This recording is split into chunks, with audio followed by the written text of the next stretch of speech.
नशावर करते हैं, लेकिन चंद ही अरसे के बाद उनकी डिवोर्स हो जाती है। वो दो लोगों की बात दो लोगों की होनी चाहिए ताकि आगे कोई मसला ना हो।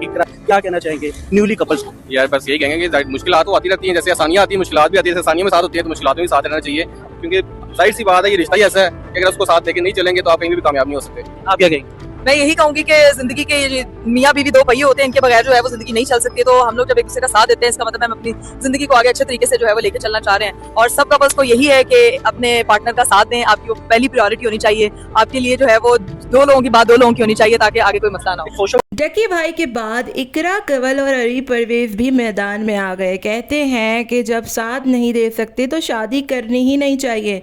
मियाँ बीवी के मसले को घर के अंदर रहना चाहिए। सोशल मीडिया इन्फ्लुएंसर्स की तलाक़ें हो रही हैं, ये बात कहना गलत होगा, क्योंकि आम जिंदगी में भी बहुत से लोगों की डाइवोर्सेस हो रही हैं। सोशल मीडिया इन्फ्लुएंसर्स अपना हर कच्चा चट्टा सोशल मीडिया पर खोलते हैं, इसलिए वो नज़रों में आ जाते हैं। इकरा कंवल ने रजब भट्ट और ईमान के हवाले से कहा कि जो भी मसला था घर में सुलझाते, पूरी दुनिया में ढंढोरे पिटने की क्या ज़रूरत थी। इंटरव्यू करने वाले को भी ऐसा लगता है कि चस्के लग गए हैं। डकी भाई हो या इकरा कंवल हो, उनसे उनके सवालात पूछने के बजाय रजब और ईमान का तस्करा छेड़ बैठते हैं।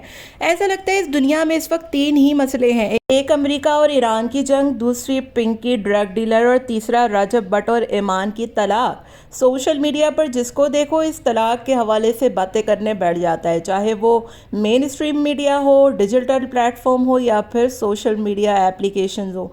हर जगह पर रजब और ईमान के ही तस्करे होते हैं। अब इकरा कंवल और अरी परवेज अपनी पेशी पर गए हैं और उनसे सवालात रजब ईमान की तलाक पर पूछा गया तो इकरा कंवल भी ना रह सकी और बता दिया कि तलाक तक बात उस वक्त पहुंचती है जब दोनों तरफ ही कोई ना कोई मसला हो, और अगर आप अच्छे वक्त में साथ होते हैं तो आपको बुरे वक्त में भी एक दूसरे का साथ देना चाहिए।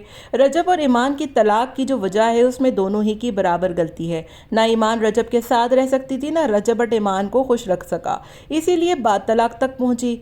बात तलाक तक उसी वक्त पहुंचती है जब दोनों की तरफ से कोई ऐसी बात ना हो और दोनों इस रिश्ते को संभाल न सके और पूरी दुनिया के सामने अपना डंडोरा पीटना शुरू कर दें। मजीद इकरा कंवल से सवाल पूछा गया कि इन्फ्लुएंसर्स और यूट्यूबर्स इतने धूमधाम से पैसे उड़ा कर शादी करते हैं और बाद में तलाक लेकर बैठ जाते हैं। इकरा कंवल ने कहा कि तलाकों की शरह पूरे पाकिस्तान में नहीं बल्कि पूरे मुल्क में बढ़ चुकी है। इन्फ्लुएंसर्स इसलिए नज़रों में आ जाते हैं क्योंकि उनका हर कच्चा चट्टा सोशल मीडिया पर होता है और लोग भी आप जैसे फिर उसके चस्के लेना शुरू हो जाते हैं। इकरा कंवल ने मजीद कहा कि आप हमसे हमारे बारे में ही सवाल पूछे तो अच्छा होगा। रजब और ईमान पर पूरा गुस्सा निकाल कर आखिर में कहती हैं कि भाई हमसे हमारे बारे में सवाल पूछें। इंटरव्यू करने वाले को भी कुछ होश करना चाहिए। कभी डकी भाई को इस मामले में ड्रैग करते हैं, कभी इकरा कंवल को।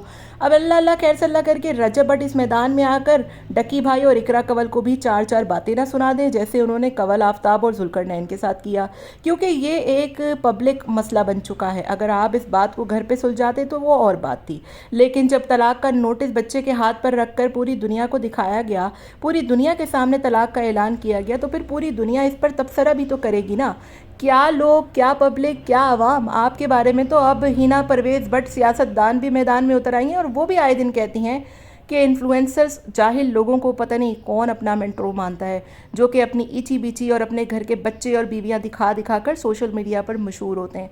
बहरहाल आपका इस बारे में क्या ख्याल है, मुझे कमेंट में अपनी राय का इजहार ज़रूर दीजिएगा।